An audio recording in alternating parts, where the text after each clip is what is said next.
Assalamualaikum warahmatullahi wabarakatuh. Jumpa lagi dengan saya di channel Hamzah Gantarang, sahabat sebangsa dan setanah air di mana saja Anda berada. Ada hal yang cukup menarik pasca aksi 411 kemarin hari Jumat ya 4 November 2022, di mana setelah aksi itu mereka masih berencana untuk kemudian melakukan reuni 212 yang rencananya 2 Desember 2022. Sontak ini kemudian mendapatkan respon ya dari salah satu ormas terbesar di Indonesia, yakni Nahdlatul Ulama. Bisa kita bayangkan bahwa sekaliber PBNU juga ikut angkat bicara terkait dengan aksi-aksi yang dilakukan oleh GNPR ini, yang merupakan gabungan daripada Front Persaudaraan Islam dan Persaudaraan Alumni 212. Artinya bahwa PBNU angkat suara karena melihat hal yang sangat kritis dalam hal bagaimana tatanan masyarakat kita ini mulai mengarah kepada hal-hal yang bisa memecah belah masyarakat dan warga bangsa. Sikap tegas PBNU ini yang mengatakan bahwa demo 411 tak ada manfaatnya, itu adalah sebuah kritik keras terhadap ya mereka-mereka yang selalu menciptakan suasana ya yang tidak nyaman dalam kehidupan berbangsa dan bernegara.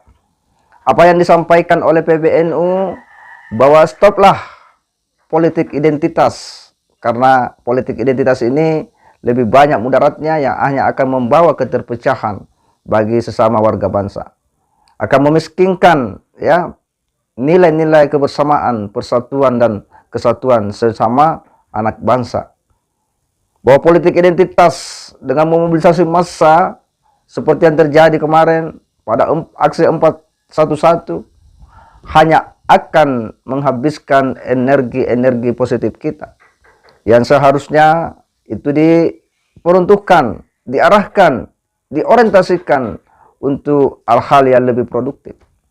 Oleh karena itu, saya sangat prihatin dengan situasi dan keadaan ini. Memang kita berharap bahwa seharusnya PA212 ini, FPI ini dalam GNPR ini melakukan saja hal-hal yang lebih produktif. Ya, akan lebih baik jika mereka mengelola jamaah mereka, ya, warga mereka untuk pengembangan ekonomi ya umat, ekonomi rakyat, ketimbang harus ya memobilisasi mereka, mengkonsolidasi terus-menerus untuk kemudian turun ke jalan.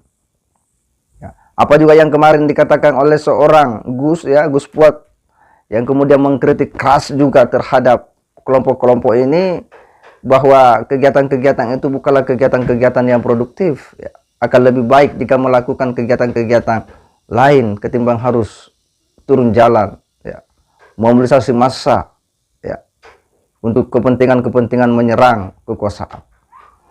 Dan kritik PBNU menurut kita ini adalah sebuah pelajaran ya, yang seharusnya mereka melakukan refleksi diri bahwa apa yang selama ini mereka lakukan ya, mobilisasi massa ya untuk kemudian menyerang kekuasaan ya, menyerang pemerintahan yang sah dengan sejumlah narasi-narasi atau atribut-atribut agama yang dijadikan sebagai senjata untuk menyerang pemerintah, rejim ya, itu hanya akan menciptakan suasana ya yang tidak nyaman dalam kehidupan berbangsa dan bernegara.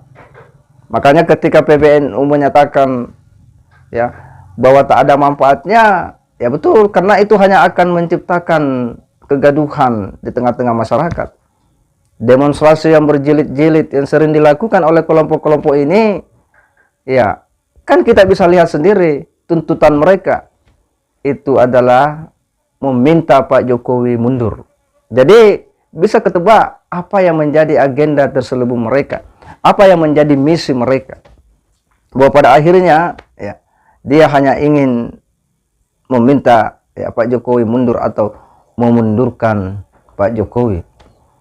Dan kritikan PBNU ini bahwa aksi-aksi begitu sesungguhnya hanya akan mengarah kepada kejahatan-kejahatan politik, ya, bagaimana menyerang pemerintahan yang sah, ya, menyerang kekuasaan, ya, yang itu sudah dibentuk melalui landasan konstitusi dan peranata-peranata sosial dan hukum, ya, lalu kemudian menjadikan agama, spirit agama, ya, untuk menyerang mereka. Seharusnya bertaruh pada wilayah ide dan gagasan-gagasan yang lebih produktif untuk bangsa dan negara, ya. Bahwa aktivitas-aktivitas demonstrasi, ya, yang berbaju agama ini hanya akan mengarah kepada kejahatan-kejahatan politik yang akan jatuh juga pada kejahatan-kejahatan kemanusiaan. Dan ini tentu berbahaya bagi persatuan dan kesatuan sesama warga bangsa. Karena jelas-jelas bahwa politik identitas itu akan menciptakan keterbelahan, ya, warga negara. Oleh karena itu memang harus dengan cepat ini yang harus diantisipasi. Rakyat kita, umat kita harus difilter, ya, dengan upaya-upaya dari kelompok-kelompok tertentu untuk kemudian membangun sebuah arus baru politik identitas. Oleh karena itu kita bersyukur PBNU mau bicara tegas, mau bicara keras terhadap kelompok-kelompok yang selalu mengusung politik identitas dalam kehidupan berbangsa dan bernegara. Bahwa manfaatnya itu hampir tak ada, ya, dalam membangun iklim demokrasi dan politik kebangsaan yang bisa mengayomi seluruh anak bangsa, yang bisa memberi kesempatan yang sama, ya, terhadap warga negara.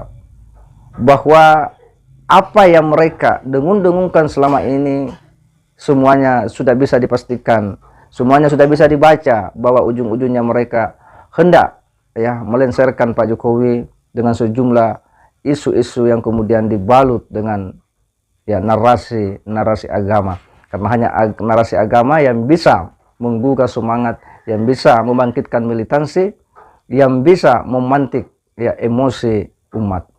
Sehingga memang kita perlu bersikap tegas terhadap mereka-mereka yang selalu mengusung politik identitas ini, ya. Karena bahayanya akan lebih, ya, membawa maslahat, ya, mafsadat, ya, kepada negara dan warga bangsa jika ini terus dibiarkan berjalan dalam membangun iklim politik di Indonesia. Saya kira kritikan PBNU ini adalah sebuah kritikan yang langsung menusuk kepada jantung, ya, mereka-mereka yang selalu mengusung politik identitas, dan semoga itu bisa direfleksi, ya, dari nasihat dan peringatan daripada PBNU itu. Saya kira demikian. Wassalamualaikum warahmatullahi wabarakatuh.